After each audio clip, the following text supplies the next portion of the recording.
세상의 모든 지식 언더스탠딩. 아이고. 네, 자 언더스탠딩 시작하겠습니다. 네. 오늘도 뭐 언더스탠딩이 원래 뜨거운 주제를 그냥 용감하게 다뤄서 혼나기도 하고 그러니까 그러기도 하는데 오늘은 또 더 뜨거운 주제를 가져왔습니다. 오늘 주제는 스테이블 코인입니다. 야, 진짜 뜨겁겠다. 이프로님 오늘 뭐 하시고? 네. 저는 여러 가지 그 이른바 모순형용이라는 게 있잖아요. 네. 스테이블 코인도 마찬가지라고 생각합니다. 그래서 미국이 뭐 달러 스테이블 코인 한다는 거는 우리가 뭐 많이 알고 있는데 그래, 그래서 그러면 미국에서 적극적으로 난리잖아요. 하니까 우리나라도 빨리 해야 된다. 그러면 누가 해야 되냐? 뭐 어떻게 해야 되냐? 중앙은행 해야 되냐? 시중은행 해야 되냐? 뭐 꼭 하긴 해야 되느냐? 그래, 그것도 뭐. 한쪽에서 꼭 하긴 해야 되냐부터 야. 시작해서 카카오가 하냐, 뭐 그렇습니다. 네이버가 하냐, 뭐 네. 다들 정리가 좀 안 되고 있는데 네. 이 이야기를 차분하게 그렇습니다. 야 중요한 건 이런 거야라는 걸 가르쳐 주실 분을 그렇습니다. 저희가 아주 어렵게 모셔왔습니다. 모셨습니다. 한양대학교 강형구 교수님 예, 모셔보겠습니다. 어서 오십시오. 안녕하세요. 안녕하십니까. 네, 네. 안녕하세요. 야, 강 교수님은 공대에서도 학생들을 가르치시고 경영대에서도 가르치시고 와, 공대생들이 좀 낫습니까? 그러니까 월수금은 문과를 가르치고 화목토는 이과를 가르치고 그렇습니까? 꼭 그런 건 아니고요. 예. 일단 공대생들은 제가 이제 공대의 컴퓨테이셔널 파이낸스 공학과라는 걸 원래 경영대 소속이었는데요. 예. 컴퓨터 공학과 교수님들하고 같이 만들었습니다. 그러면서 이제 제가 학과장이 되면서 공대 교수를 겸임하는 거고요. 거기서는 그렇게 이제 해서? 석박사 과정만 가르치고 있습니다. 아, 그렇구나. 아무튼 네. 많은 걸 알고 계신다는 네, 느낌이 굉장히 드네요. 굉장히 훌륭하시 우리 교수님. 굉장히 훌륭하다. 네. 네. 우리가 제일 궁금한 건 워낙 달러 스테이블 코인은 미국이 뭐 지금 법안도 막 통과시키고 있고 그러잖아요. 그래서 뭐 트럼프 대통령이 뭐 그걸 한다. 뭐 국채를 사다가 달러 스테이블 코인을 만들면 많이 쓰지 않겠니? 그건 뭐 알겠는데 원화 스테이블 코인은 왜 꼭 필요한 건지부터 잘 모르겠습니다. 일단 미국이랑 달러랑 원화가 똑같니? 많이 다르다. 라고 주장하는 일부의 아주 과격한 세력이 있어서 네. 일단 뭐 예. 원화 스테이블 코인을 꼭 만들고 싶어하는 곳들이 있잖아요. 네이버나 뭐 카카오 네. 이런데 정말 만들고 싶어하는데요. 예. 일단 어떻게 보면 네이버나 카카오한테 물어보는 게 제일 좋을 수도 있을 것 같아요. 너희는 왜 만들고 싶니? 그러니까 왜 쓸데없는 수도 있는데 왜 만드느냐. 근데 이제 한번 짐작을 해보면 네이버 파이낸셜 같은 경우에 작년에 거래 대금을 보면 한 72조 정도 되고 성장률을 보면 한 올해 90조 정도 할 것 같아요. 예. 그러면 보수적으로 한 80조 정도라고 하면 예. 대략 수수료가 2%에서 3% 정도 될 거거든요. 그러면 수수료로 나가는 돈이 한 3조 정도, 2조 정도 되겠죠. 예. 대략 보수적으로 그러면 한 2조 정도 되는데 그러면 그 2조를 지금 현재 은행이나 신용카드 이런 데 다 주고 있어요, 대부분은. 근데 이제 예를 들어 스테이블 코인을 하게 되면 스테이블 코인은 신용카드가 가진 승인, 매입, 뭐 정산 이런 절차가 없기 때문에 그 비용이 사라지는 거거든요. 그러니까 어떻게 보면 네이버는 그 2조를 자기가 다 가져갈 수 있겠죠. 아하. 거기에다 또 뭐가 있냐면 이제 80조가 거래 대금이라면 80조가 거래 대금이라도 뭐가 있어야 그걸 돌릴 거 아니에요. 예. 회전율이 얼마나 될지 모르겠지만 회전율이 뭐 20분의 1이다 그러면 한 4조 있어야 되잖아요. 4조가 있고 그게 20배 되면 80조가 되니까 그러면 4조를 뭐 가지고 국채를 한다. 예. 그러면 현재 국채 금리가 뭐 2.5%라고 해도 4조 곱하기 2.5%면 한 1,000억 정도 되겠네요. 예. 1,000억이라는 소위 말하는 우리가 그걸 시니어리티 수입이라고 하거든요. 그게 이자를 생기거든요. 받을 수 있으니까. 네, 그렇게 되면 이제 사실 그래서 이제 네이버나 카카오 같은 데서는 하고 싶어 하는 게 너무 당연할 것 같아요. 그래서 그런데 원화 스테이블 코인이 무슨 필요가 있냐 그러면 거기는 좀 어떻게 보면 좀 돈 벌게 해주는 좋은 거다라고 생각할 수 있겠죠. 지금도 네이버와 카카오는 똑같은 일을 하고 있는데 이름이 스테이블 코인이 아니다 뿐이지. 네네. 뭐 카카오페이, 네이버페이 페이 뭐 그렇게 하죠. 하면서 쓰잖아요. 그러면 지금도 그 몇 조 원 정도 되는 그 이른바 소비자들의 자금이 네. 네이버로 들어가서 보관되고 있는 거예요? 아니 왜냐하면 그러니까 이제 일부는 네이버가 가지고 있겠지만 대부분이 수수료로 나가기죠. 제가 말씀드린 대로. 일단 수수료로 나가는 거를 제가 말씀드린 게 아까 뭐 수수료로 나가는 게 있고 그 다음에 일부 자금이 송금 수수료요? 그러니까 이제 카드사에 돈을 줘야 되고 은행에 돈을 줘야 되고 그렇잖아요. 그리고 일부는 사실 은행 예치금이 있을 거예요. 선불 예치금. 카카오 같은 경우는 한 6천억 정도 될 거거든요. 예. 근데 그걸 가지고 그건 언제 빠져나갈지도 모르고 그렇기 때문에 잘 안 넣어놓죠 사람들이. 예. 그래도 카카오는 6천억 정도 가지고 있어요. 저만 해도 선물 네이버 충전금을. 페이 주로 쓰는데 네. 쓸 때마다 연결되어 있는 제 통장에서 얼마다가 결제해야 돼? 57,000원? 그럼 6만 원 보내고 57,000원 결제하고 3,000원 남아. 3,000원 남겨두고 네. 그러다 다음 그렇게 쓰니까 그게 그래도 한 6천억 정도 된다는 거죠. 그건 네. 이제 은행에 놔두는데 아시다시피 그 은행 예금은 이자를 거의 잘 못 받을 거예요. 그러겠죠. 근데 예. 이제 스테이블 코인 같은 경우는 그걸 놔두고 국채를 사고 그걸 근거로 해서 발행하는 거기 때문에 거기서 소위 말하는 이자 수익을 다 거둘 수 있죠. 네이버 카카오 입장에서는 그렇겠죠. 입장에서는 그래도 큰 돈을 벌 수 있는 거죠. 근데 예. 이제 생각해 보시면 거기가 큰 돈을 벌면 경쟁이 치열해지고 그걸 가지고 뭐 여러 가지 다양한 서비스들을 하겠죠. 네이버 카카오. 그래서 이제 소비자들은 어떻게 보면 스테이블 코인이 나온다고 네이버 카카오가 뭐 스테이블 코인을 쓴다고 해서 크게 달라지는 걸 못 느낄 수도 있을 수 있어요. 겉보기에는 겉보기에는. 똑같을 그런데 가능성이 높죠. 예, 그런데 이제 달라지는 건 뭐냐면 전에는 일본에 있는 친구한테 돈을 못 보내요. 왜냐 거긴 일본 은행하고는 연결이 안 되지만 그래 예. 지갑만 있으면 일본에도 보낼 수 있고 그다음에 카카오 네이버에 다양한 혜택이 생기겠죠. 뭐 네이버 페이 골드, 뭐 네이버 페이 플래티넘 뭐 이런 게 생길 수도 있고 뭐 그런 게 생길 수도 있고요. 되게 네. 외환 거래는 그 은행 간 송금하는 것보다 시간도 짧고 수수료도 적을 테니까 그런 데서는 주로 잘 뭐 종종 쓸 수는 있겠네요. 외환 거래가 아니더라도 아시다시피 신용카드 거래라는 게 시간이 굉장히 많이 걸리고 수수료가 구조가 한 대략 3% 정도 수수료가 발생할 수밖에 없는 구조거든요. 신용카드 가맹점 사의- 입장에서는 예. 그러니까 이제 신용카드 전체 네트워크 수수료가 대략 3% 정도 발생하는데 예. 소비자들은 안 되죠. 소비자들은 소위 말하는 가격 탄력성이 세기 때문에 내려가면 도망가거든요.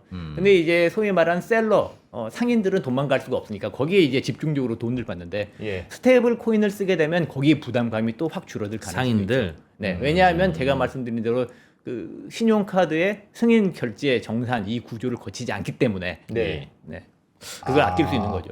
그래서 그건 이거- 굉장히 큰 경제적 가치를 창출하는 거죠, 사실은. 그러니까 우리가 그러니까 소비자들이 지금 카카오페이, 네이버페이 쓰는 거는 똑같아도 뒤에만 바뀌는 걸 가능성이 높다. 그게 지금 그러니까 설명하시는 바에 의하면 와. 그 우리가 카드를 쓰면 카드 발행해야지 뭐 저 연체해야지 뭐 중간에 벤사가 있어서 그 뭐 카드 결제망 돌려야지 하는 그런 데 들어가는 비용으로 카드 사용되면 대략 한 2-3% 정도를 카드사도 떼어가고 뭐 그러는데 은행도 떼가고. 그렇죠. 그런데 우리가 스테이블 코인을 만약 쓰면 네. 그냥 그거 지갑이 서로 왔다 갔다 이것만 하면 되니까 그 뒷단에서 벌어지는 전산 비용이라는 게 없지 않겠냐 그 말씀인가요? 엄밀히 말하면 전산 비용은 아니고요. 예. 대리인 비용이라고 봐야죠. 경제학에서 말하는. 중간에 그 대리인이 전산 처리를 해주잖아요. 말하자면 이제 카드사 그렇죠. 카드사에서 이제 소위 말하는 네팅이라는 걸 하죠.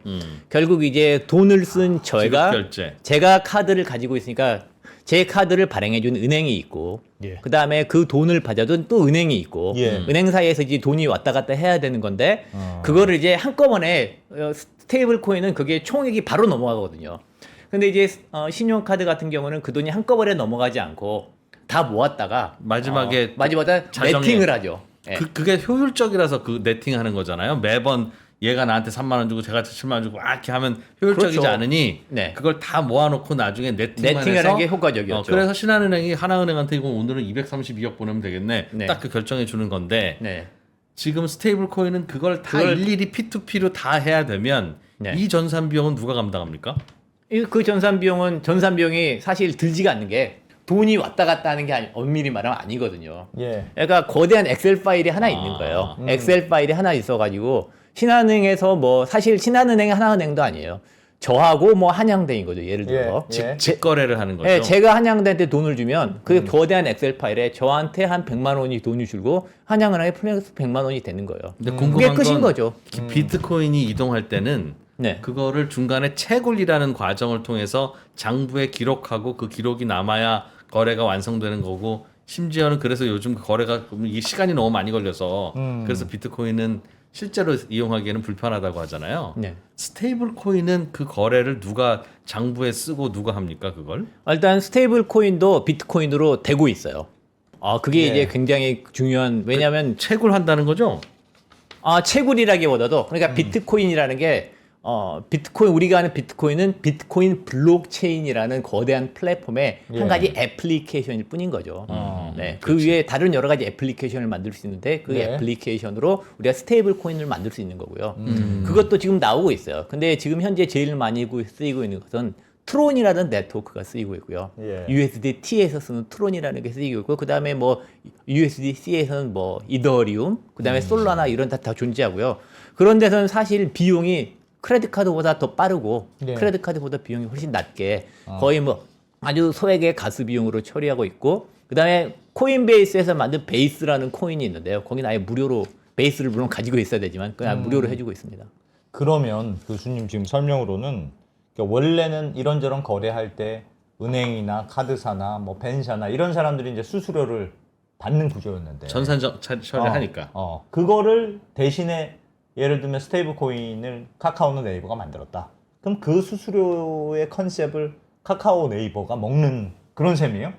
그런 거죠. 왜냐 이제 엄밀히 말하면 수수료를 지불할 필요가 없어지는 거죠. 그리고 엄밀히 말하면 그 수수료 사실 전산 비용이 아니라 옛날에 돈을 카드로 긁을 때는 카드가 뭐 불량 카드일 수도 있고, 예. 그게 뭐 사기일 수도 있고 그런 거잖아요. 네. 그런 걸 다 처리해주는 어떤 그런 목적이 있었던 거죠. 확인해야죠. 그러니까 네, 이 확인하고, 카드가 정상적인 물론 그런 카드인 것도 걸 다 전산 확인해야죠. 비용이긴 하지만, 예. 네, 그래서 이제 그런 비용이 없어지니까 카카오나 카카오페이나 네이버페이 입장에서는 그런 걸 지불할 필요가 없어지니 그만큼 잉여가 생기는 거죠. 교수님 그 부분에 대해서 저희가 이해 못하고 있는 부분이요.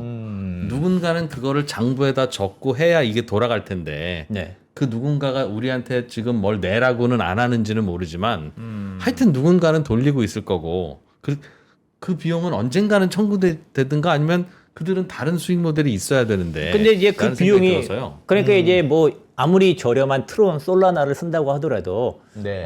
그건 뭐 인터넷 상에 있는 거대한 장부인 거죠. 예. 그 장부를 저장하는 컴퓨터가 있고 컴퓨팅 파워가 있으니까 전기료가 들어가고 그런 게 있겠죠. 예. 그뿐인 거예요. 비용은 들긴 네, 드는데. 그뿐인 거고 그게 그렇게 뭐 우리가 넷플릭스 동영상을 보는 것도 아니고 그 숫자 데이터가 왔다 갔다 하는데 사실 데이터 사이즈는 커봐야 얼마나 크겠습니까?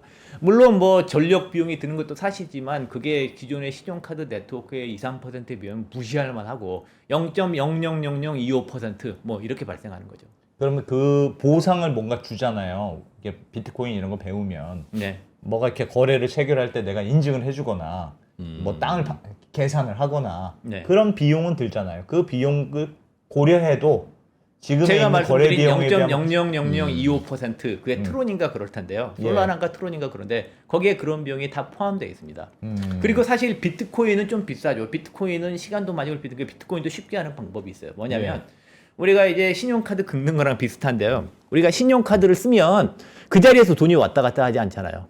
사람들은 그 자리에서 돈을 쓰고 받는 거라고 생각하지만 어차피 며칠 후에 다 나중에 정산이 되는 정산하죠. 거죠. 비트코인도 똑같아요. 사람들이 비트코인을 데이터를 다 이렇게 누가 누구한테 줄 거 데이터를 업데이트 해놓고 그게 이제 몇십 비트코인 블록이 15분에 하나씩 형성되니까 예. 15분에 한꺼번에 업데이트 되면 되는 거예요. 그걸 우리 이제 L2라고 하고요. 예. 그런 네트워크를 쓰면 그것도 쉽게 됩니다.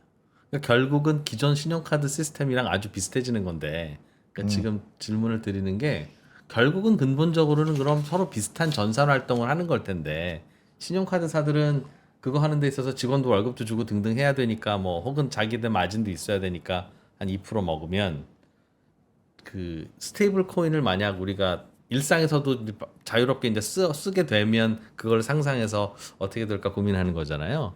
근데 그렇게 쓰게 되면 그 거래도 똑같이 누군가는 결제를 해야 되고 보안도 해야 되고 그걸 해야 될 텐데 그 비용이 지금 신용카드 전산 비용보다 싸다면 이건 방식에 따른 혁신이 있으니까 싼 거 아니겠습니까? 그런 게 존재하고 그게 해요? 그런 게 어떤 거예요? 그러니까 방식이 완전히 다른 거죠.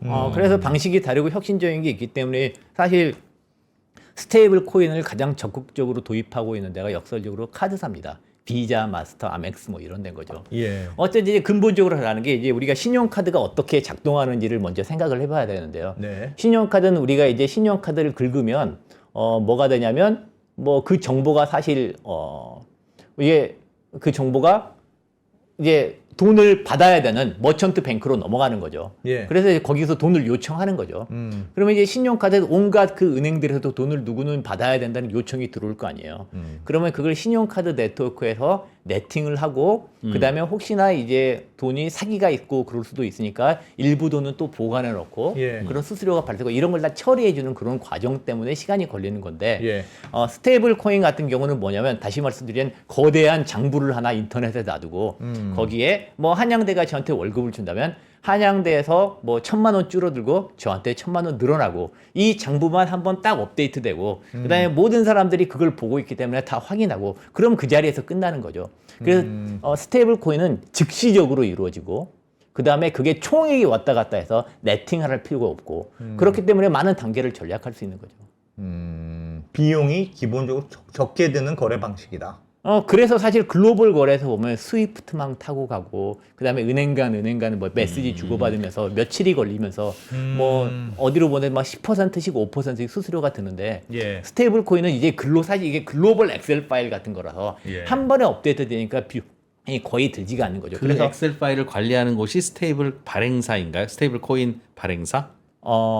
그걸 발행하는 건, 그걸 이제 여러 군데서 관리할 수도 있겠는데, 그러니까 이제 블록체인 같은 경우는 그냥 비트코인 같은, 우리가 만약 비트코인 쓴다면 비트코인이라는 게 그냥 거대한 장부예요. 네. 그 장부가 있고 그 장부에서 많은 활동이 일어나는데 스테이블 코인이라는 것 그 중에 하나가 이제 작동하는 거죠. 지금 기본적으로 우리의 질문은 야, 그 신용카드 쓰면 되고 다 지금 그렇게 만들어 놨는데 계속 그 질문인 것 같아요. 그거를 쓰면 되지 왜 이걸 쓰면 좋은 점이 뭐야라고 했을 때 교수님이 이 친구들아 이 스테이블 코인은 비용이 적게 들어요. 비용 적게 드니까 당연히 그걸 쓰겠지라고 해서 그럼 우리는 비용이 어떻게 왜 적게 드는 거냐 이 질문을 계속 드리고 있는 거예요. 그러니 지금 스테이블 코인의 전산 처리를 하는 방식이 뭔가 새로운 방식은 아니고 비슷하게 이제 컴퓨터 돌리고 하는 그런 거고 대가를 그 스테이블 코인 발행사가 뭐 흩어져 있는 그 장부 만드는 사람들 비트코인이라면 채굴자이겠으나 그들에게 대가를 준다면 그 대가의 총합이 신용카드 전산망 운영하는 총합보다 과연- 줄어들 수 있는 물리적인 이유가 뭐길래 줄어드냐. 처음에는 마케팅 차원에서 신용카드도 원래 그 수수료 잘 안 받고 그랬잖아요. 그러다가 나중에 이제 그 비용 정산하다 보면 최소한 이제 원가나 이런 거에다가 알파를 붙이게 되는데 방식이 좀 다르다면 그래 그거는 더 매우 저렴해질 수 있겠다이지만 그 방식이 결국 컴퓨터 돌리는 거라면 어떻게 더 저렴해지지? 라는 궁금함이 드는 겁니다. 컴퓨터만 돌리는 게 아니라 그래 컴퓨터도 덜 돌리고요. 그다음에 사람도 덜 쓰고 그런 거예요. 돈도 빨리 받으니까 그 기간 동안 이자도 줄어들고.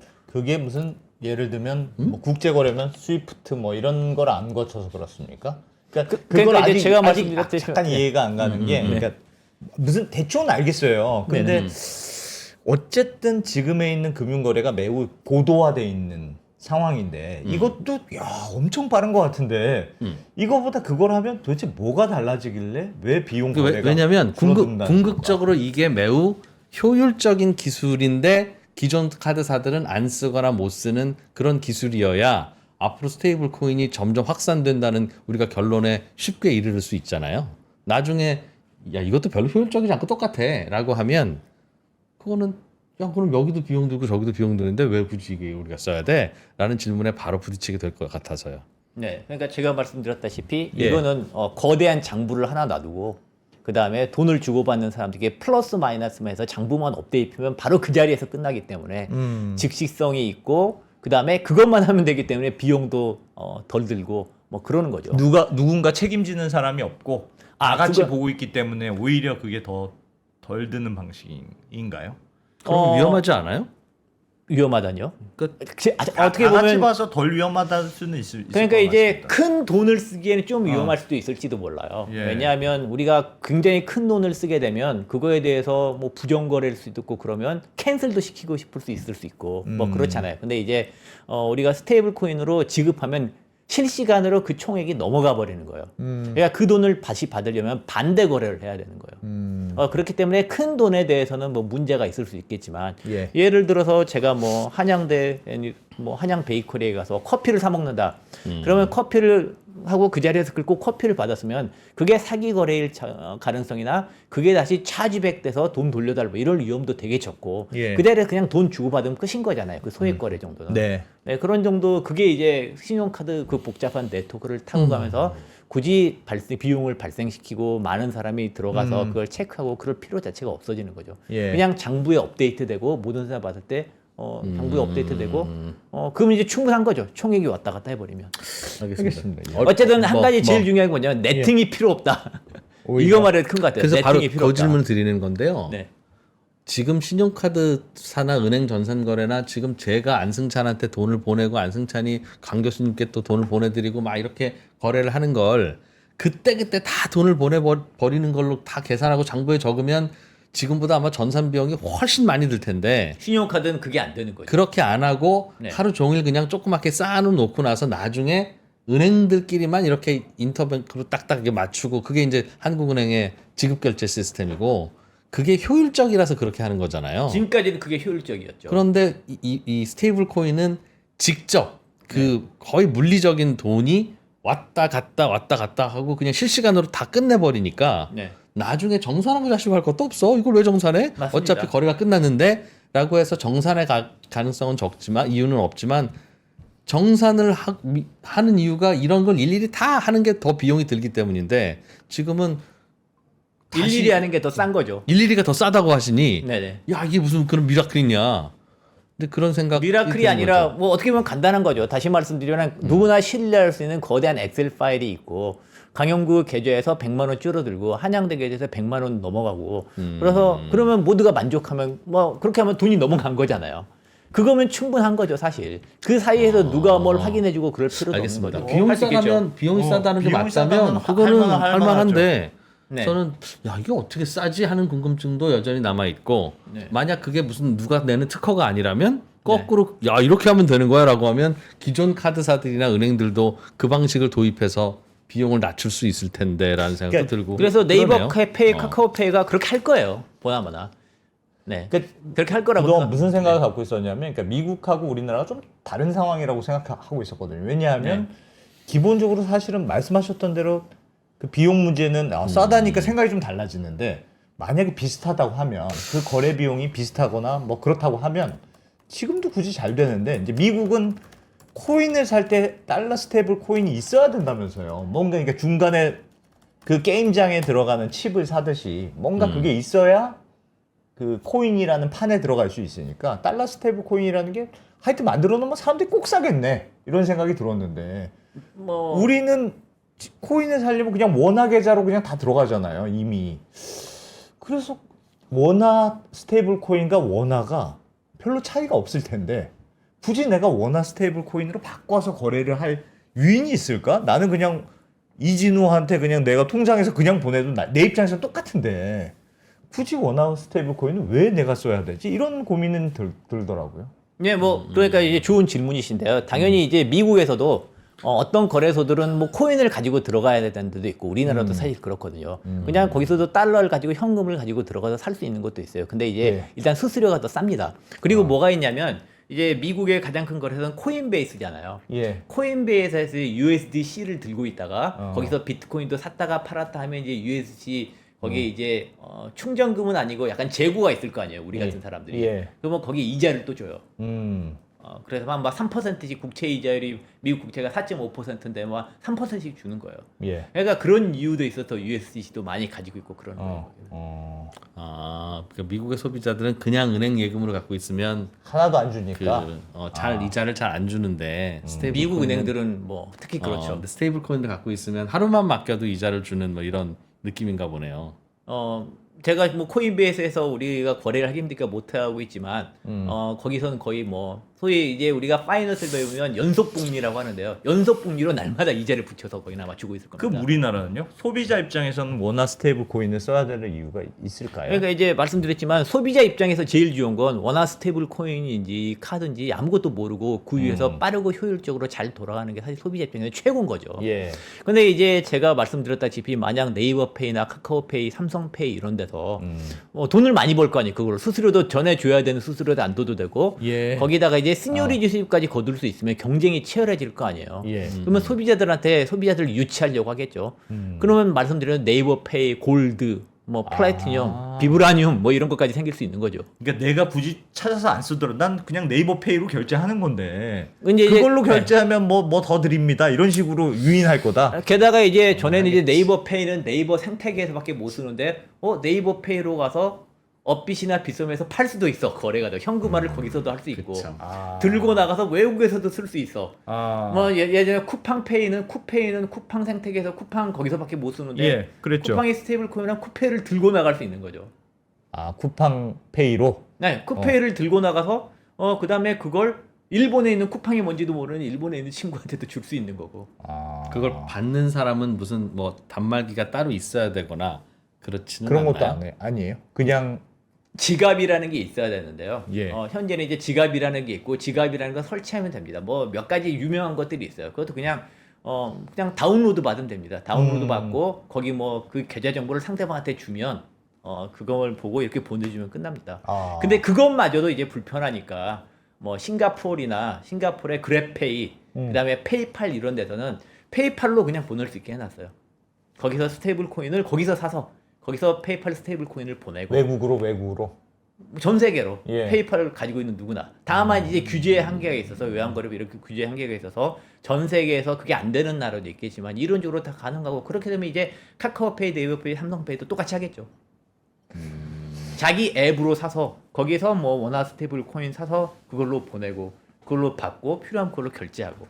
뭐 이렇게 카카오가 되죠. 예를 들면 그걸 하게 되면 그걸 이제 다른 나라 가서 만약에 쓰려면 네. 다른 나라 식당이나 상인들이 카카오 뭔가의 앱을 받아야 되는 건가요? 받아놨어야 카카오 오케이 이렇게 되는 건가요? 그러니까 그런 구조인가요? 민간 스테이블 코인 업자들이 생길 수도 있을 텐데. 즉 신용카드는 네. 우리가 국민카드 발급받았는데 아프가니스탄에 가서 국민카드를 내밀어도 오케이 하고 받아주잖아요. 실은 국민카드가 아니라 그게 비자라고 써 있으니까 그렇잖아요. 그 비자가 전 세계 카드사들이랑 은행들이랑 가면서 야 너는 이거 받아주고 넌 이거 받아주고 해라 하면서 그 일을 중간에서 해주면서 이제 수수료 먹어서 그게 가능한 건데 예를 들면 카카오에서 스테이블 코인을 만들었어요.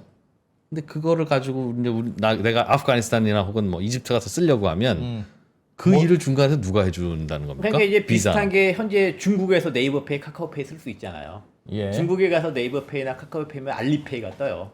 그래서 알리페이로 결제되고 나중에 정산이 되는 거죠. 서로 그냥 네, 서로. 카카오랑 알리랑 만나서 그 일을 한 건데 그러니까 이제 카카오페이를 가서 열면 저기는 원화 스테이블 코인이 뭐냐, 뭔지 모르겠다. 당연히 그러겠죠. 예. 그러면 이제 거기서 내부에서 원화 스테이블 코인을 뭐 달러 스테이블 코인이다, 그 현지 스테이블 코인으로 바꿔서 그걸로 결제가 되겠죠. 리도페이라는 게 그렇게 되어 있습니다. 예. 이거 설명드릴까요? 예. 슬라이드가 있는데. 슬라이드 있구나. 슬라이드. 예, 레도페이가 예. 그렇게 됐거든요. 현재 우리가 애플페이를 쓰는 방법은 현대카드를 쓰는 거죠. 근데 현대카드가 없이도 쓸 수 있어요. 현대카드가 없이도 쓸 수 있는 방법은 뭐냐면 스테이블을 하나 사가지고 레도페이에 충전을 해도 됩니다. 무슨 페이요? 무슨 페이? 레도페이, 리닷페이, 예. 뭐 리닷페이로 읽어야 될지 레도페이로 읽어야 될지 뭐 그건 잘 모르겠지만, 네. 뭐 그러면 이제 제가 뭐 달러 스테이블 코인을 가지고 있어서 뭐 레도페이에 충전을 해놔요. 예. 그걸 가지고 이제 쓰면 스테이블 코인이 우리나라 원화로 USDT가 달러 스테이블 코인이 원화로 환전돼서 이렇게 가맹점에서 결제가 되는 겁니다. 이런 서비스가 이 안에 내장되어 있는 거죠. 근데 다만 이 그림에서 보듯이 레도페이는 기본적으로 비자 네트워크, 크레딧 카드 네트워크를 타고 가니까 역시 3에서 5% 결제 수수료가 발생하고 저거는 또 큰 이제 비용 절감은 없는 거네요. 네, T 플러스 이 정상 기간이 발생 오히려 더 비싸요. 오히려. 네, 오히려 지금 더 비싸서 저건 전환만 해주는 건데 2개, 3개를. 네. 그래서 신용카드 네트워크를 쓰기 때문에 제가 말씀드린 그런 비용 우위를 누릴 수가 없는 거죠. 예. 하지만 이제 싱가포르에 있는 스트레이트 X 결제 네트워크는 또 달라요. 거기는 이제 역시나 알리페이 네트워크를 타고 들어가서 예. 그다음에 거기서 신용카드 네트워크를 타지 않고 바로 이걸 이제 뭐 돈으로 바꿔서 그 자리에서 바로 결제를 해버리기 때문에 수수료가 여기서 훨씬 낮고 뭐 즉시 정산되고 아까 말씀드린 오늘 어드밴티 여기는 다 들어가는 거죠. 교수님, 그러면 만약에 지금 달러 스테이블 코인 얘기가 미국에서 많은데 우리는 금융 선진국이야. 우리는 너무 잘 돼 있어서 원화는 안 할 거야. 그래 놔뒀다고 해봐요. 네. 그러면 일각의 기사들 보니까 달러 스테이블 코인이 한국으로 다 넘어와서 우리는 초토화될 거다. 우리의 통화 주권을 침범할 것이다. 그 얘기는 우리가 원화 어떻게 스테이블 코인 생각하십니까? 안 쓰면 사람들은 본능적으로 스테이블 코인이라고 하면 다들 좋아하기 마련이라 아, 그럴 리는 없겠죠. 쓰긴 쓸 텐데 원화가 없으니까 달러로 쓸 거고 그런 뜻인가요? 그거 무슨 뜻이에요? 제 생각에는 뭐냐면요. 일단 말씀드린 대로 우리나라 신용카드 잘 되고 다 잘 돼 있어요. 지급결제 예. 시스템이. 예. 근데 저는 솔직히 잘 돼 있다는 거에 동의하지 않거든요. 중국 같은 데서 이제 QR 코드 그건 스테이블 코인은 아니지만 훨씬 더 선진적이고 비용이 있어서 그렇죠, 적어요. 그렇죠. 우리는 네. 누군가가 잘 작동하고 있다고 우리 소비자들은 생각하고 있지만 예. 많은 소상공인들이 이렇게 수수료를 부담하고 있는 그런 구조예요. 예. 그래서 사실 저는 우리나라 지급결제 시장이 이피션트하지 않다고 생각합니다. 다만 충분히 좋죠. 근데 이제 충분히 좋은 거 가지고 우리가 승부를 할 수 있을까? 뭐 피처폰 충분히 좋았죠. 피처폰 충분히 좋은데 왜 우리가 스마트폰을 써야 되지? 예. 그렇지만 우리가 엑설런스를 추구하지 않으면 항상 망하게 되어 있고 예. 실제로 그렇게 해서 스마트폰에서 철수한 그런 우리나라 대기업도 있었잖아요. 뭐 그런 식으로 좀 생각을 해봐야 될 것 같고요. 그래서 충분히 엑설런스한 기술이 그 좋은 기술이 있으면 우리가 도입을 할 필요가 있다고 생각하고 예. 그게 아니면 언젠가 구축될 거라고 생각합니다. 그리고 이제 좋은 질문을 하셨는데 달러 스테이블 코인은 그 중에서 좀 특별한 게 있는 것 같아요. 달러 스테이블 코인은 미국이 일단 정책적으로 밀고 있죠. 예. 아마 글로벌 무역 결제의 상당 부분이 스테이블 코인으로 아마 대체될 가능성이 있을 것 같아요. 미국이 본격적으로 밀기 시작하면 네, 무역 결제 아시다시피 스위프트 은행 간 수수료 하면 뭐 10%, 5%씩 수수료 빠지는데 예. 이거 안 하면 뭐 아무것도 돈을 낼 필요가 없는데 다 스테이블 코인으로 무역 결제하고 싶어 하겠죠. 예. 근데 이렇게 쓰게 되면 그래서 무역 결제 쓰게 되면 우리나라 사람들도 스테이블 코인 재고들이 생길 거예요. 좀 가지고 있는 게 있고. 그러면 이걸 가지고 우리나라 와서 이렇게 스타벅스에서 커피도 사고 막 그럴 수 있겠죠. 예. 그때 그 스테이블 코인을 써버릴 수가 있는 거예요. 아, 근데 무역업자가 받은 달러 스테이블 코인을 네, 어차피 써버릴 그게 수 있는 거죠. 생기긴 생길 테니. 그럴 수 있지? 네, 그런데 거기서 그러니까 원화 스테이블을 쓰는 것과 이제 아무런 불편함의 차이가 없는 거죠. 만약 그래서 이제 실시간으로 스테이블 코인을 쓰면 거기서 소위 말하는 프로그램에서 저절로 원화로 적절한 비율로 변화돼서 원화로 받을 거예요, 상대방이. 예. 그거 자체도 이미 치명적인 거죠. 이미 왜냐하면 국내에서 달러로 사서 스타벅스에서 커피를 샀으니까. 근데 만약에 받는 사람도 오히려 그 스테이블 코인 QR 코드가 있을 수가 있어요. 예. 그럼 이제 뭐 스타벅스 카페라테가 7,000원인데 7,000원이라는 그냥 분모에 불구하고 달러에서 달러로 움직여 버리는 거죠. 예. 이런 걸 우리가 달러라이제이션이라고 하고 달러라이제이션이 발생하면 우리는 이제 여러 가지 문제에 봉착할 수가 있어요. 통화 정책도 안 먹고 뭐 재정 정책도 안 되고 뭐 이런 문제가 있는 거죠.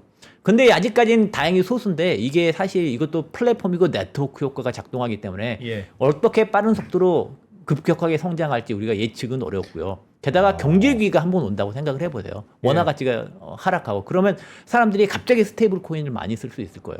그래서 한번 사람들이 달러 스테이블 코인을 많이 써서 사람들이 그걸 쓰기 시작해버리면 다시 백하기는 되게 힘들어질 수도 있을 거라고 생각합니다. 그러니까 지금은 경제 위기가 우리도 지금도 달러를 살 수는 있잖아요. 난 네네. 달러로 많이 바꿔놓을래. 원화는 너무 걱정돼. 지금도 달러 예금을 하고 그 달러 할 수는 예금에다가 있는데. 신용카드를 카드를 발급받고 걸어서. 그 신용카드를 스타벅스에서 사 먹으면 말씀하신 대로 똑같은 상황이라 네. 지금도 못하는 것도 아니고 야 그렇다가 진짜 사람들이 달러 좋아해서 그러면 어떻게라고 하면 사실 하려면 지금도 할 수는 있는 건데 근데 다만 저는 그거는 조금 약간 올드해 보이고 내 느낌에는 달러 스테이블 코인이 됐다 그러면 또 나름 사 쓰고 싶을 수도 아니, 그러니까 있잖아요. 달러 아까 말씀드렸다시피 예. 거래 비용도 낮고 그러니까 예. 교수님 말씀대로 훨씬 쓰기도 편리하고 그렇게 할수 은행에 있을 것 가서 같아요. 신용카드를 발급하고 은행에 맡기고 그럴 필요가 없이 돈 받은 지갑 가지고 있다가 지갑에서 바로 쓰기만 하면 되는데 그 장벽이 여러 가지 장벽이 낮아지는 거죠. 그 편리하기는 할 텐데 그럴 거는 같아요. 그 과정에서 지금도 기업들이 스테이블 코인으로 무역 거래를 합니다만 무역 거래를 할 때 야 너 나한테 스테이블 코인 보내 나도 스테이블 코인 보내 이렇게 하는 것보다는 실제로는 달러로 받아서 외환 그 뭐 달러 통장에다 넣고 이 중에서 뭐 20만 불 꺼내서 이걸 스테이블 코인으로 만들어서 뭐 그걸로 보낸다든가 필요할 경우엔 그렇게 하도록 또 의무화도 하고 있고 왜냐하면 우리나라에 드나드는 달러가 얼마나 되고 우리나라에 스테이하고 있는 달러가 얼마나 되는지를 당국이 다 봐야 되잖아요.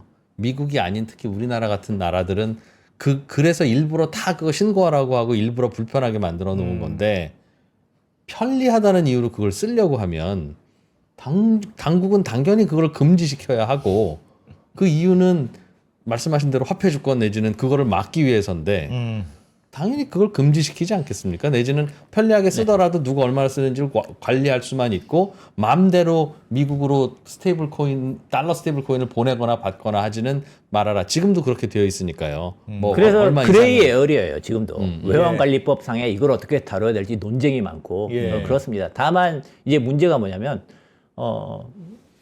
기존 방식으로 하면 수수료 10% 낸다. 20억 하면 2억 내야 된다. 예. 달러 스테이블 코인을 쓰면 한 푼도 안 낸다. 2억 차이가 난다. 그러면 그건 굉장히 무시할 수 없는 비용일 거라고 생각합니다. 그리고 그래서 사실 당국도 스테이블 코인으로 많이 쓰게 되면 그게 우리나라 외환 보유고에도 우리가 스테이블 코인 달러를 가지고 있으면 외환 보유고에 잡히지만 언스테이블. 내가 스테이블 코인을 가지고 있으면 외환 보유고에도 안 잡히고 흐름도 파악하기 힘들고 스테이블 코인 뭐 USDT 본사는 엘살바도르에 있고 USDC 본사는 뉴욕에 있는데 우리가 거기 가서 뭐 자료 요구한다고 뭐 들어주지는 않을 거 아니에요. 그래서 여러 가지 복잡한 문제가 있어서 그걸 해결해야 되는 거죠, 사실은. 그러니까 그런 문제가 있으므로 근데 이제, 미국을 제외한 다른 나라의 외환 당국은 네네. 지금도 규제를 하듯 이게 커지면 당연히 규제를 하고 금지를 하게 될 것이다. 네. 당연하잖아요. 네, 그리고 그래서 금지 제가 혹시- 슬라이드에 예. 이제 한국은행이 한 말인데요. 예. 여기 보면 그러니까 이제 비규칙 통화국에서 달러 등 외화 기반 스테이블 코인이 광범위하게 쓰이면 예. 환율 변동성 및 그렇죠. 우리가 달러 쓰고 원화가 불필요해지면 원화의 가치가 떨어지겠죠. 예. 네, 그다음에 뭐 숫자가 적어지고 변동성도 심해지고 뭐 그런 여러 가지. 그다음에 자본 유출 확대된 외환 관련 리스크가 불거질 수 있다라고 한국은행에서 우려를 하고 있고 BIS도 우려를 하고 있습니다. 다만 이제 아시다시피 문제가 뭐냐면 그럼 이제 우리가 옵션이 뭐냐? 옵션은 금지. USDT 금지법을 만들어서 금지한다. 금지가 되겠습니까? 지금도 외환 거래 자유롭게 안 하고 금지하잖아요. 네, 규제도 금지하죠. 하고. 되잖아요. 네. 근데 스테이블 코인이 들어오면 그게 안 될 거라는 그 일단 왜 생기죠? 그러니까 이제 스테이블 코인도 규제할 수 있는 외환관리법 체계를 우리가 손을 빨리 볼 필요가 있어서 적어도 우리가 기술적으로 그걸 막을 수 없더라도 나중에 책임은 질 수 있는 규제 체계는 우리가 갖춰 나갈 필요가 있다라고 생각됩니다. 근데 이제 우리가 그럼에도 불구하고 이제 USDT를 써버리면 예. 은행 네트워크를 거치지 않기 때문에 그러니까 못 쓰게 충격이- 해야 돼. 못 쓰게 해야 이제 돼. 못 쓰게 해야 되는데 이제 금지법을 만들어 못 쓰게 하면 무슨 일이 발생하겠습니까? 그러면 이제 암참에서 전화 오겠죠.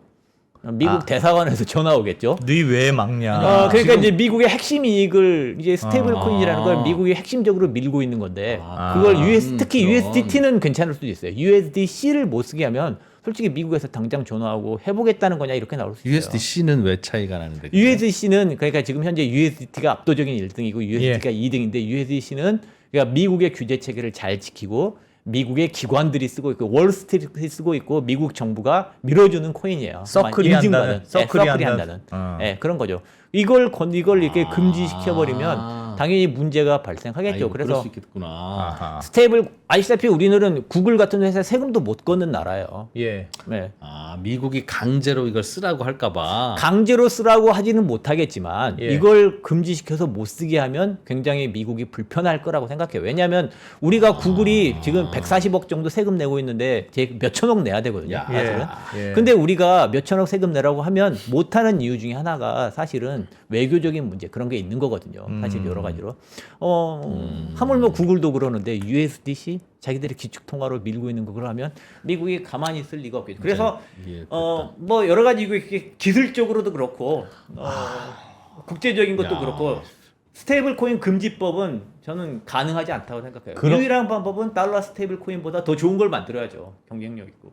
유일한 그냥 금지를 못하면 달러 스테이블 코인은 어차피 나올 테니까 그럼 원화 스테이블 코인을 만들어서 우리 내부에서는 그걸 쓰도록 하는 게 최선의 방법이라고 생각하시는 거예요. 우리가 쓰도록은 못하겠지만 쓸 수 있는 여러 가지 전략을 세워서 쓸 수 있는 생태계를 만들어야 되겠죠. 만약 달러 스테이블 코인이 우리나라로 금지되지 않게 그게 참 쉽지 않을 것 같은데 지금 우리가 그럼 외환 지금 거래를 규제하는 이유가 근본적으로 우리의 그 통화 주권과 외환 보유의 관리를 하기 위해서인데 그러니 지금도 미국은 뭐라고 안 하는 거잖아요 그걸. 예. 그러나 스테이블 코인은 미국이 진짜 필요로 하는 거기 때문에 그거를 막으면 뭐라고 할 거라는 가정하에 꼭 그건 아닌 거죠. 그러니까 이제 스테이블 코인도 지금 현재 있는 규제를 적용하고 그대로 하면 되는데 그게 가능하지 않을 것 같다는 거죠. 그렇죠 왜요?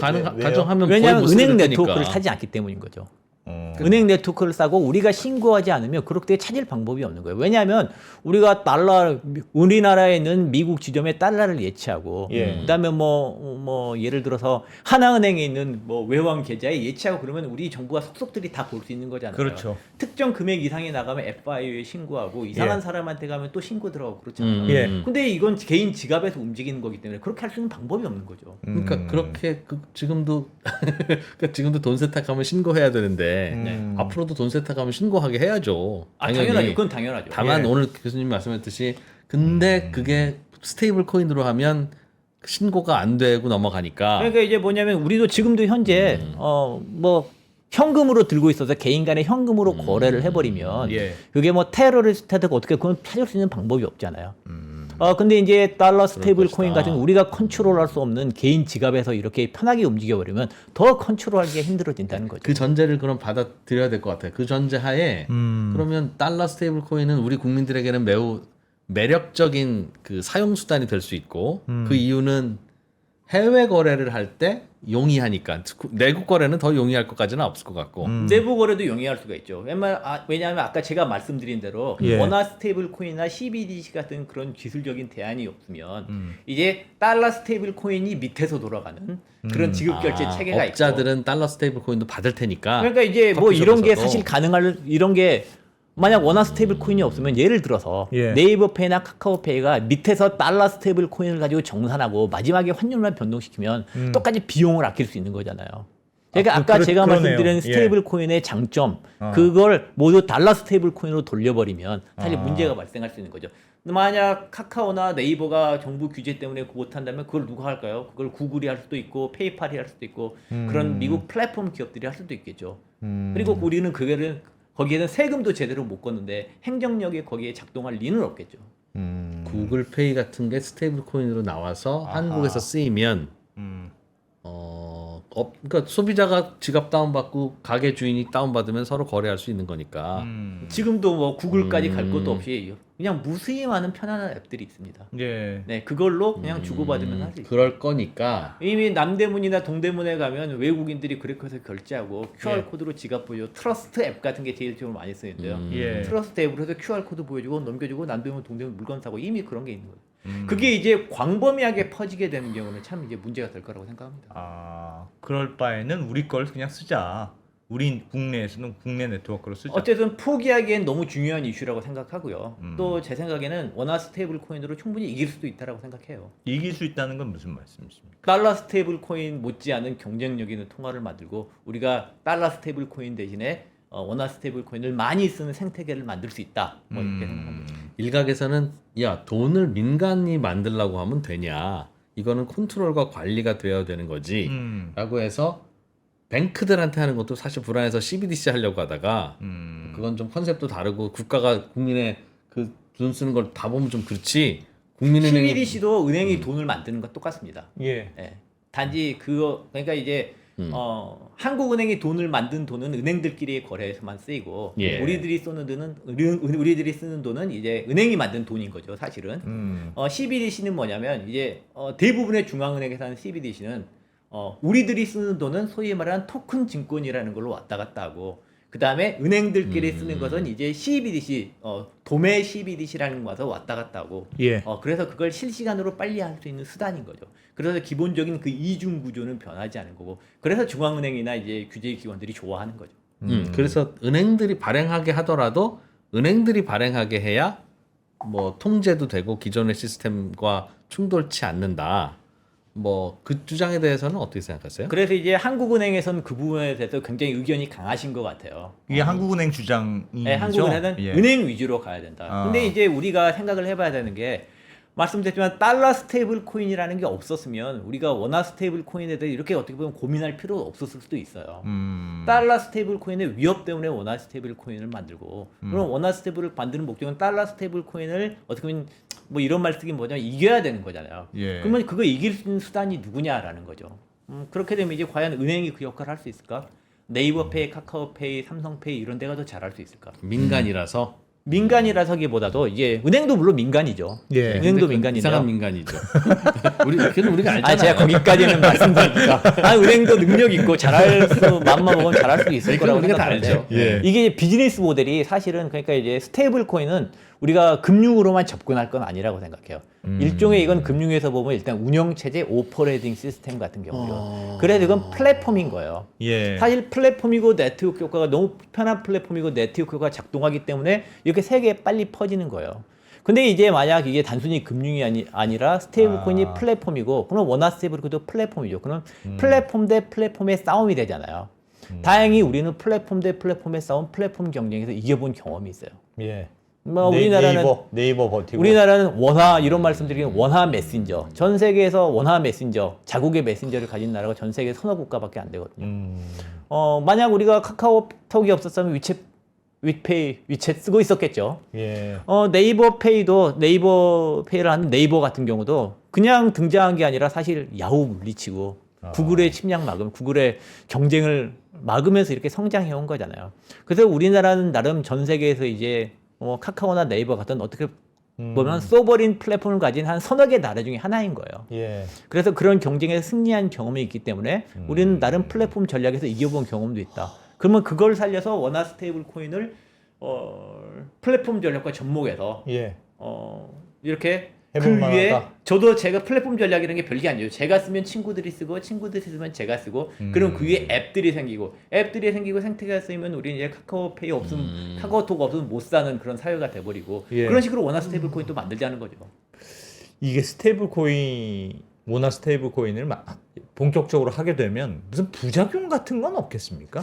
부작용이 걱정되시는 부분은 없어요? 그러니까 이제 한은에서 네. 뭐 이제 원화 스테이블 이제 이창용 총재님 제가 존경하는 제가 거시경제학 수업도 총재님한테 들었는데요. 예.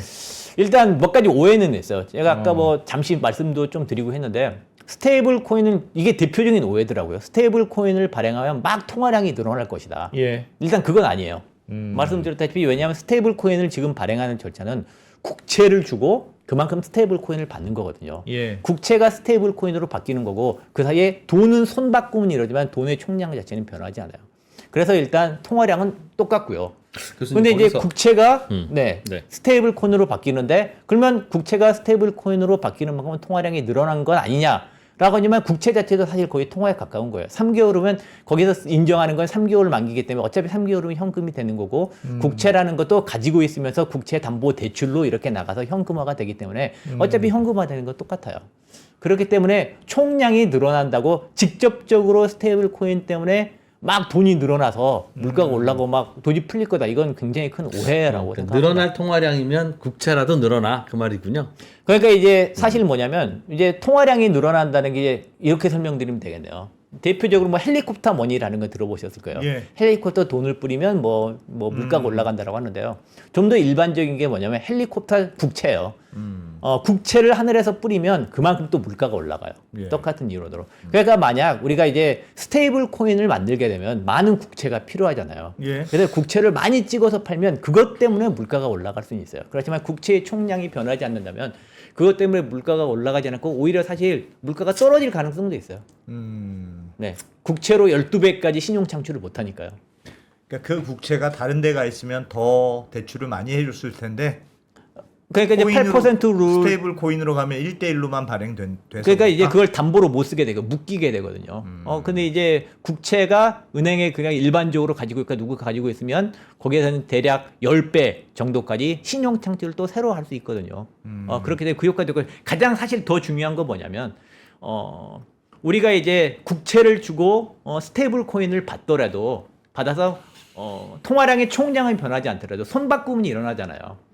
제가 이제 국채를 주고 스테이블 코인을 받으면 제가 가졌던 돈은 국채를 판 사람, 판 기관한테 갈 거예요. 그러면 그게 이제 소매성 자금에서 도매성 자금으로 움직이는 거죠. 예. 소매성 자금은 굉장히 안정적이에요. 왜냐하면 은행에 돈이 있어야 거기서 돈을 넣었다 뺐다 생활비로도 쓰고 뭐 월급 통장으로도 쓸 수 있는 건데 도매성 자금은 그건 투자성이라 쉽게 움직이고 그다음에 거기에 정부의 정책 채널이 작동하는 것도 아니고 예. 그래서 미국에서는 아예 그걸 통화량에서 빼고 있고 막 그렇거든요. 그래서 BIS 기준이나 이런 걸 봐도 도매성 그런 금융성 자금에는 신용 창출을 충분히 할 수가 없어요. 그렇기 때문에 오히려 통화량이 줄어들 수가 있는 거죠. 예.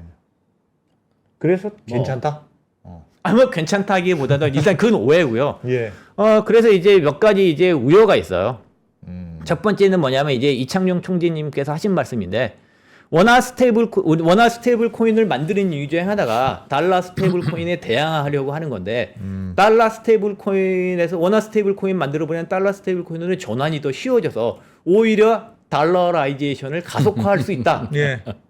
이렇게 하면 원화 스테이블 코인을 야당처럼 만들자는 근본적인 그 목적에 부합하지 않는 거죠. 이런 비판이 있을 수 있습니다. 아 그러네. 그러니까 원화 스테이블 코인 도입해서 다 갖고 있으면 그거를 달러로 스테이블 바꾸면 더 코인 쉬우니까. 바꾸는 건 매우 쉬우니까. 지갑도 있고 다 이제 인프라 갖춰져 있으니 오히려. 근데 저는 여기에 대해서 동의하지 않아요. 왜 동의하지 않냐면 첫 번째 뭐냐면 일단 너무 쉬워요.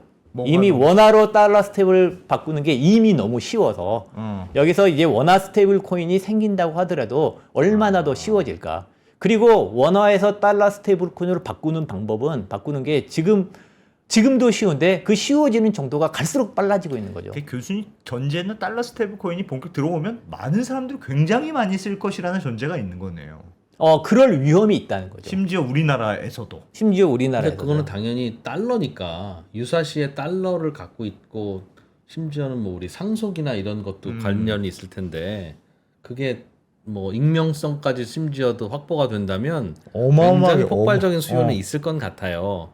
그래서 야 그거 그렇게 하면 안 되지 않냐라고 하는 정부의 규제가 있을 거라고 저는 생각했는데 오늘 교수님 말씀은 그거 정부가 규제하려고 하면 미국 정부가 와서 못하게 할 거다. 그러니까 이제 그러니까 기존의 규제 틀로 규제를 하면 괜찮은데 그걸 기술적으로 빠져나가는 게 너무 쉽다는 거죠. 네, 그렇다고 뭐 기술적으로 너무 빠져나가는 게 너무 쉽고 그래서 저 강력한 규제를 해서 사실상 우리가 정부가 추적할 수 있는 USDT나 달러 스테이블 코인을 못 쓸 정도로 강하게 하면 그건 외교 문제가 될 수 있다는 거죠. 그러니까 지금도 만불까지 우리가 구글을 금지시키면 미국이 가만히 있을까요?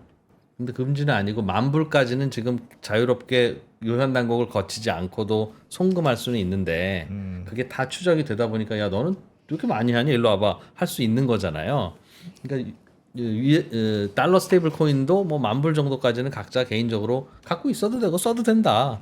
그러나 얼마나 네가 갖고 있는 건지에 대한 통계는 정부가 관리해야 되겠다라는 정도의 규제라면 지금과 규제 수준이 달라지지는 않고 그 정도만 하면 뭐 더 많이 쓸 것 같지도 않고 그냥 지금과 크게 다르지는 않을 것 같은데 근데 뭐 그보다는 더 많이 쓰도록 미국이 압박을 가할 수 있다라고 하는 건 감안을 해둬야 될 것 같아요. 근데 이제 미국이 더 쓰도록 압박을 가하지 않더라도 설령 그렇지 않더라도 그러니까 이제 아까 말씀드린 대로 이건 기본적으로 은행 간 네트워크를 통하는 게 아니기 때문에 우리가 그 정보를 투명하게 파악하기 힘들다는 거죠.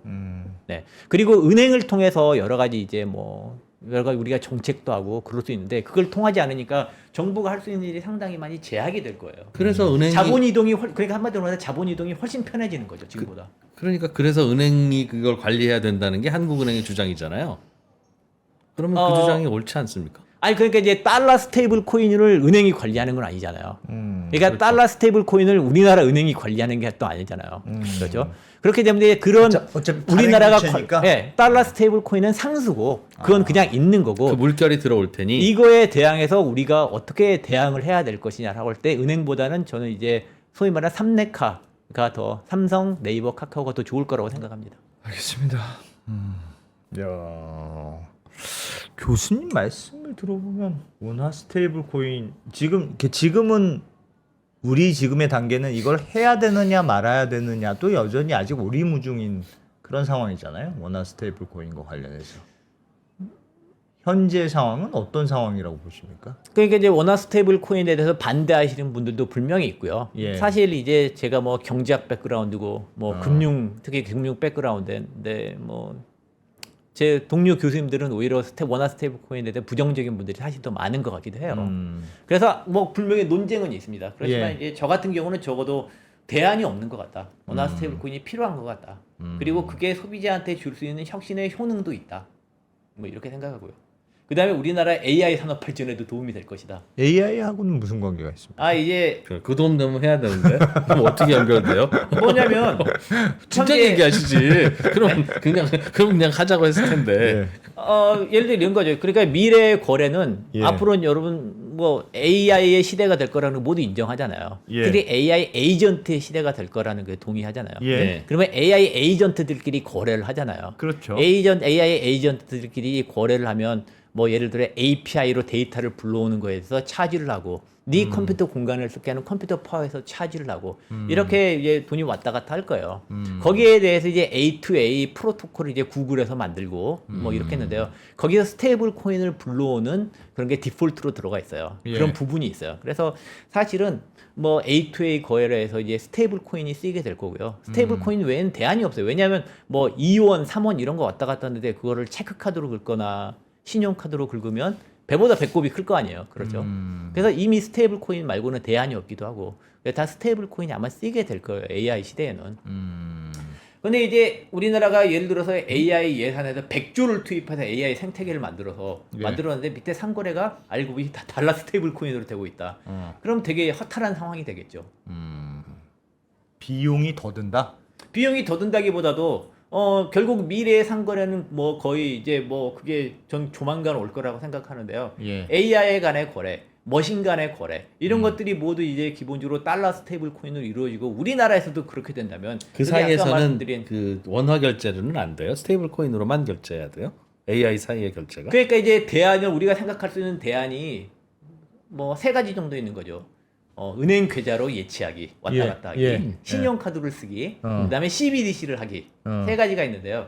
은행으로 하면 아시다시피 뭐 인증에 뭐 시간이 많이 걸리고 네가 누구냐? 은행마다 메시지도 다르고 예. 그다음에 뭐 나라마다 메시지가 달라서 기본적으로 전 세계 개발자들이 그걸로 뭐 생태계를 만들고 그러기는 불가능하죠. 기본적으로 뭐 핀테크 업체들한테 물어봐서 얼마나 은행 계좌로 뭐 핀테크 서비스 만들기 어려운지 한번 물어보시면 너무나 명백할 것 같아요. 예. 신용카드는 아까 말씀드린 대로 결제가 끝나고 차지백이 들어올 수도 있고 기본적으로 T 플러스 2가 걸리고 그런 비용이 발생하는데 일단 배보다 배꼽이 크고 시간이 걸려도 어떻게 실시간 거래가 돼요. 그래서 신용카드도 대안이 안 되고 CBDC는 대안이 될 수도 있는데 뭐 그건 이런 거예요. 우리나라가 열심히 CBDC를 만들어서 성공했다고 해서 그걸 외국에서 써줄 건가? 우리가 아무리 HWP가 좋아도 HWP 포맷을 독일에 있는 회사한테 보내서 그걸 채워가 그럼 좋아하겠느냐? 예. 뭐 이런 문제가 있는 거죠. 그 스테이블 코인으로 거래해야 국제 간의 거래가 원활할 것이다는 말에는 저는 매우 설득됩니다. 당연히 인터페이스가 편하니까. 그래서 국제 간의 거래 달러로 쓰는 거잖아요. 국제 간의 거래를 그리고- 원화를 주고 그러면 이거 진짜인지 아닌지도 모르고 싫어하죠. 그리고 그 영향은 인공지능 시대가 되면 그건 더욱더 극대화될 거라고 똑같이 생각해요. 될 예. 텐데 아. 그래서 지금 우리는 국제 거래를 달러로 하지만 그 달러의 유출입을 정부가 관리 통제를 하듯이 앞으로 스테이블 코인이 많이 쓰인다 하면 스테이블 코인으로 거래는 하되 외국관 특히 그 유출입을 정부가 관리하면 되지 않는가. 원화 스테이블 코인은 우리가 관리할 수 있죠. 우리가 만들고 네이버, 카카오 이렇게 컨트롤할 수도 있고요. 예. 은행이 만들면 은행 컨트롤하고 달러 스테이블 코인한테 가서 우리가 뭐 컨트롤 안 되겠죠. USDT는 미국 정부도 컨트롤 잘 못하는데요. USDC 뭐 USDC 컨트롤 하려면 뭐 뉴욕까지 가서 뭐 하고. 근데 우리가 굉장히 지금 어려울 것 같습니다. 달러를 컨트롤하지 않습니까? 미국에 통하지만 우리나라로 드나든 달러는 우리나라는 굉장히 자본 통제가 심한 나라 중에 하나죠. 근데 이제 그게 깨지고 있는 거죠. 달러 스테이블 코인 때문에. 그러니까 그게 깨질 거라는 거가 이제 저희 입장에서는 새로운 사실인데 왜 정부가 그거를 하는 이유가 있어서 하는데 왜 깨질까라고 하는 거에서 미국 정부가 깨라고 하니까 깨라고 한다기보다도 그러니까 이제 기술적으로 막을 수 있는 방법이 없기 때문에 깨지는 거죠. 아까 말씀드린 대로. 현금 거래처럼 달러 스테이블 코인이 생겨서 개인 간의 지갑 간에 왔다 갔다 해버리면 그게 추적할 방법이 없잖아요. 통제하기가 기본적으로 어려우니까요. 네. 그러면 그냥 그걸 막으려면 거래처럼 생각하면 매우 강한 규제가 들어가야 되는데 그러니까 지금은 은행만 금지법 잡으면 수준에. 되는데 지금 우리 코인 거래를 그렇게 은행이 잡고 있잖아요. 네네. 그래서 누가 코인 거래 뭐 하는지 이제는 정부가 다 알잖아요. 네.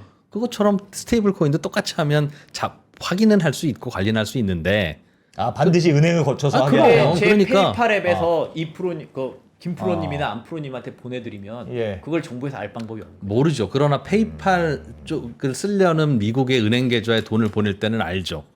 우리 그러니까 정부가. 미국은 파악할 거예요. 예. 근데 이제 페이팔은 사실 그거는 은행 계좌도 안 거치는 거죠. 사실은. 물론 그 스테이블 코인의 기초가 되는 그 국채 같은 건 어디 미국 은행에 보관이 되어 있지만 예. 페이팔에서 제가 페이팔 앱에서 100달러를 두 분께 보내드린다고 해서 예. 그걸 페이팔은 알고 페이팔을 보는 미국은 알겠지만 그게 은행을 타고 갈 그거는 아니니까 그건 세부 아니거든요. 내역은 모르는데 네네. 제가 페이팔을 쓰려면 네.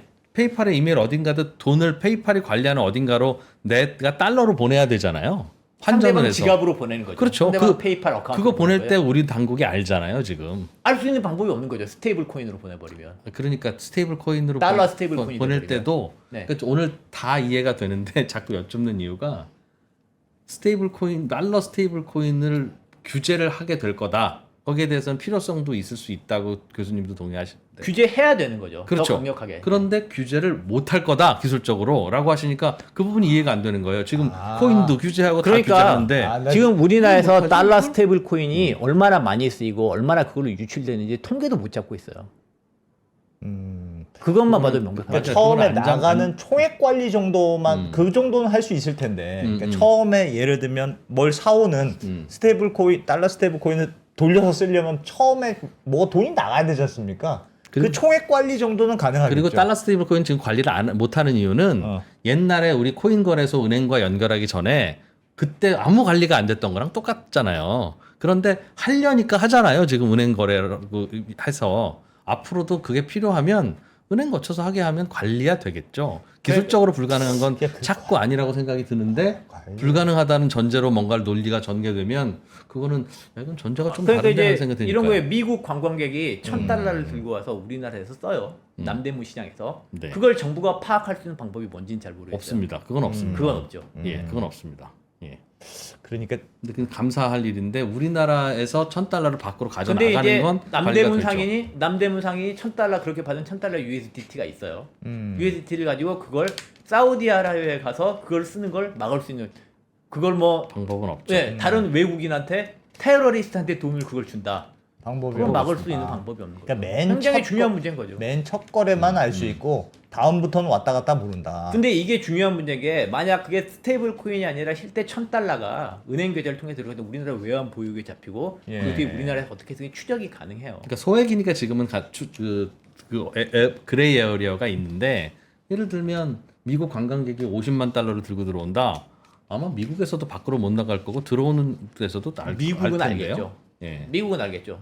미국은 아는데 그 50만 달러를 가지고 우리나라 누구한테 쓰고 그 유입된 누구한테 그걸 우리나라가 정부가 파악할 수 있는 방법은 없고 그걸 파악하려면 미국이 협조를 받아야 되고 그래서 미국 지금 서클한테 물어야 지금 되고. 소액의 현금 거래가 파악이 안 된다는 이유로 달러 스테이블 코인이 물밀듯이 들어오면 다 파악 안 될 거라는 연결고리는 이 우리의 논의 구조에서는 매우 중요한 인과관계인데 그 점핑이 잘 안 되는 아니 것 그러니까 같아서 아까 거예요. 말씀드렸다시피 미국 사람이 뭐 100만 달러를 들고 와서 우리나라 남대문한테 써도 예. 스테이블 코인으로 우리가 그걸 파악할 수 있는 방법이 없다니까요. 100만 달러 캐시를 들고 들어오면 캐시를 들고 들어와서 뭐 은행을 쓰거나 캐시를 들고 들어와서 그 캐시를 받은 사람이 어디 은행에 넣으면 네. 파악이 되는 거죠. 그때부터는 알죠. 예. 현금을 이렇게 들고 있진 않아요. 네. 100만 달러를 들고 있기 너무 힘드니까. 네. 근데 스테이블 코인을 들고 와서 100만 달러를 남대문에서 썼어요. 예. 그걸 파악할 방법도 없고 그 스테이블 코인을 그분이 계속 지갑에 가지고 있으면 그걸 가지고 있는지도 모르고 그걸 또 써버리면 돈이 어디 예, 나갈 때도 모르고. 그걸 어디 나갈 때도 모르는 거죠. 그건 굉장히 중요한 문제인 그건 거죠. 그럴 것 같아요. 네. 그건 그럴 그건 것 금액의 크기가 문제가 아니라 이건 그냥 기술적인 문제인 거죠. 파악이 안 된다. 네. 그리고 사실 굉장히 더 큰 문제가 있는데요. 네. 이게 사실 스테이블 코인이 제가 말씀드린 여러 가지 이유로 이제 기술적인 이유 이런 것들 때문에 이제 외환 입출익이 좀 캐시플로 외화 플로우가 자유화되는 효과가 있잖아요. 자본 자유화되는 효과가 있잖아요. 우리나라는 네. 자본 자유화 정도가 되는 게 굉장히 낮은 거거든요. 맞아요. 네. 근데 이제 우리 경제학에서 보면 경제학 처음 배우는 것 하나인데 약간 불가능한 성삼위일체라는 개념이 있어요. 불가능한 성삼위일체는 뭐냐면 첫째 자유로운 외환 유출입, 그 다음에 화폐 정책 한마디로 이자율, 통화 정책. 예. 그 다음에 외환 정책 이렇게 세 개 중에 세 개를 동시에 달성하는 게 불가능하다는 거예요.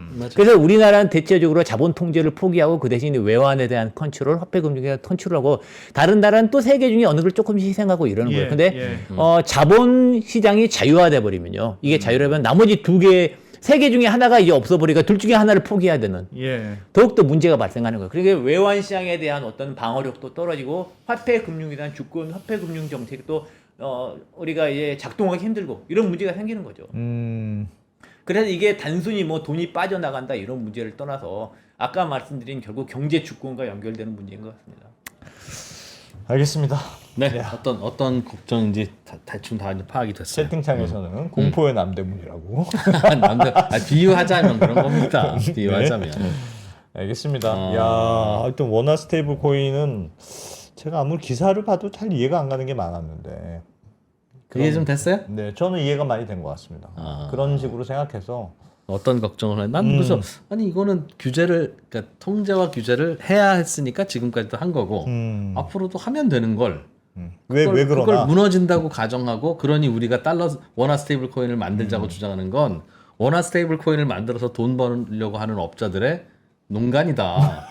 저는 그렇게 생각해 왔거든요. 네, 네. 그래서 속아 넘어가지 말자. 이거는 원화 스테이블 코인을 해야 되더라도 네. 그들에게 맡길 건 아니다. 그런 거 제일 싫어하잖아요. 농간도 있을 수 있어요. 네. 근데 이제 제가 보기엔 원화 스테이블 코인이 가진 어떤 스테이블 코인이라는 게 가진 혁신성도 있고. 알겠습니다.